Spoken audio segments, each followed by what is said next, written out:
Želela bi se vam najprej na kratko predstaviti.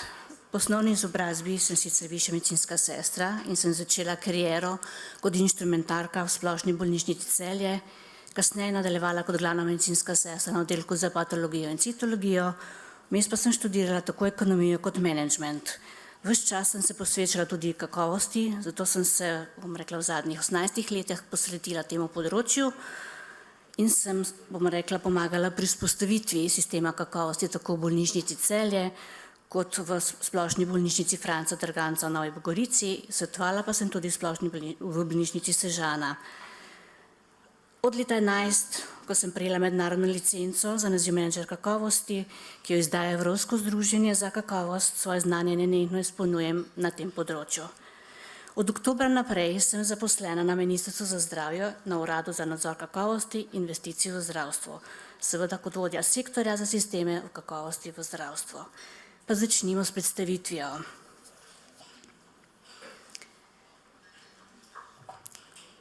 Zakon o zagotavljanju kakovosti v zdravstvu in njegovi seveda ključni koraki, že prej je ministrica v uvodu povedala, kakšen napor in delo je bil, pri tem dodan, da je sploh ta zakon zaživel kot takšen.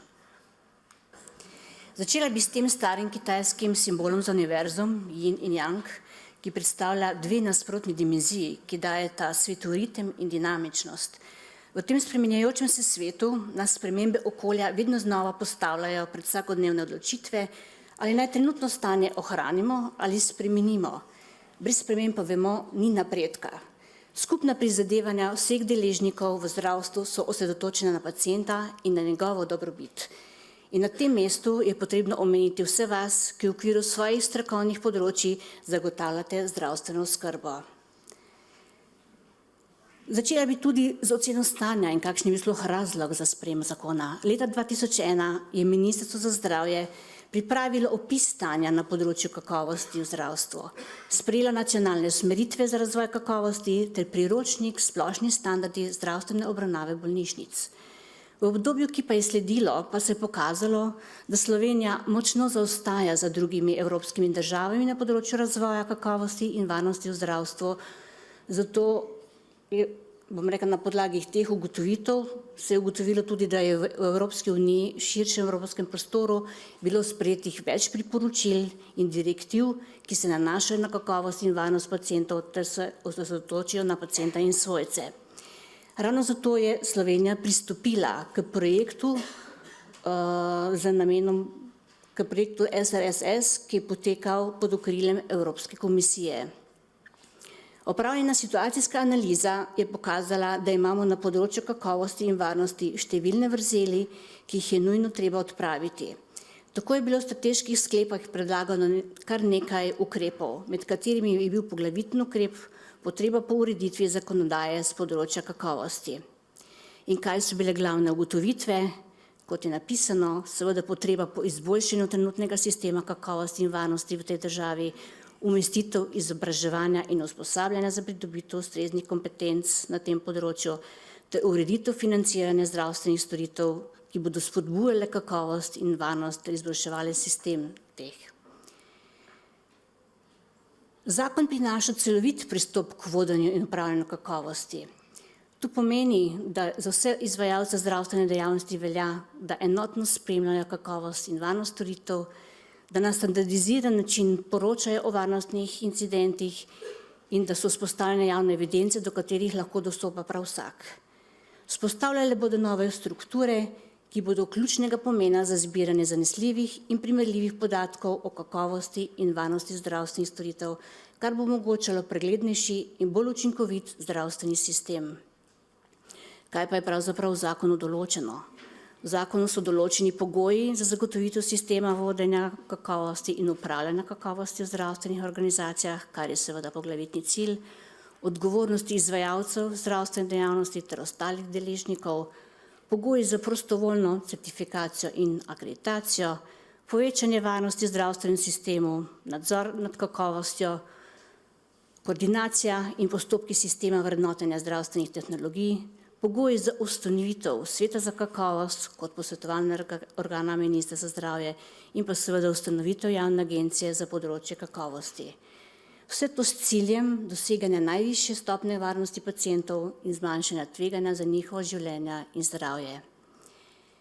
Zakon tudi formalno ureja vrednotenje zdravstvenih tehnologij, ki bo prispevalo k izboljšanju razpoložljivosti inovativnih tehnologij na področju zdravja, kot so zdravila in nekateri medicinski pripomočki, kateri pa so ključni koraki k večji varnosti in preglednosti. Seveda se v zakonu določajo tudi naloge vseh deležnikov. Na prvem mestu seveda Vlada Republike Slovenije, ki zagotavlja, da se bojo vse te aktivnosti pravzaprav tudi začeli izvajati z ustanovitvijo, seveda tudi že prej sprejetjo zakona, potem kasneje z ustanovitvijo agencije, potem naloge izvajalcev zdravstvene dejavnosti, zaposlenih, plačnika zdravstvenih storitev, zbornic, strokovnih druženj, nevladnih organizacij s področja varstva pacientovih pravic.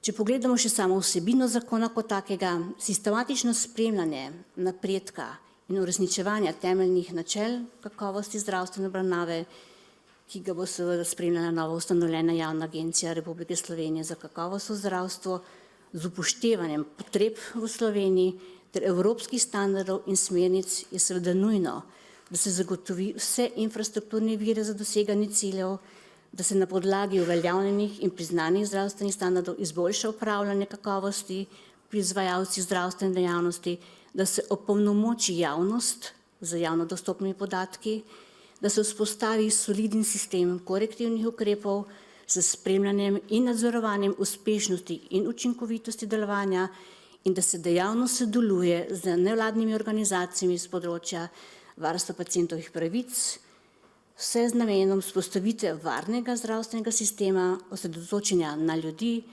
soustvarjanja javnega zdravja in zdravstvenimi delavci ter gradi zaupanje v zdravstveni sistem.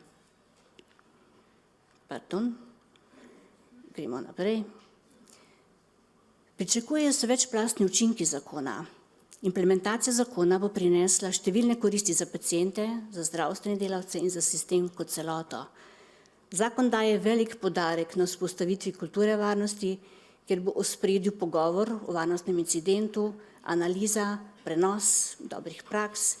Varnostni incidenti pa bodo tudi obravnavani na način, ki bodo spodbujali reševanje težav in preprečevali prihodnje napake. Vse evidence bodo anonimizirane, kar bo zagotavljalo zaupanje in varnost tako pacientov kot zdravstvenih delavcev. Standardizirani postopki, ki jih je že omenil prej profesor Glazniga, in poenotenje strukture bodo omogočali bolj zanesljive podatke in večjo preglednost. Prav tako vsi registri, ki bodo nastali, tudi register škodljivih in opozorilnih dogodkov, bo pripomogel k sistemu učenja iz napak ter izboljšal preventivne ukrepe. Zavedati se moramo in ne smemo pozabiti, kakovost in varnost nastajata tam, kjer se srečata pacient in zdravstveni delavec oziroma zdravstveni sodelavec, to se pravi ob izvajanju storitev. Predstavitev zaključujem s citatom Marie Curie, ki je prejela 2 Nobelovi nagradi, tako za fiziko kot kemijo, ki je dejala: "Zame ni nič v življenju, kar bi bilo vredno storiti, če ne bi bilo vredno storiti dobro. Naj vam bo to vodilo za vnaprej."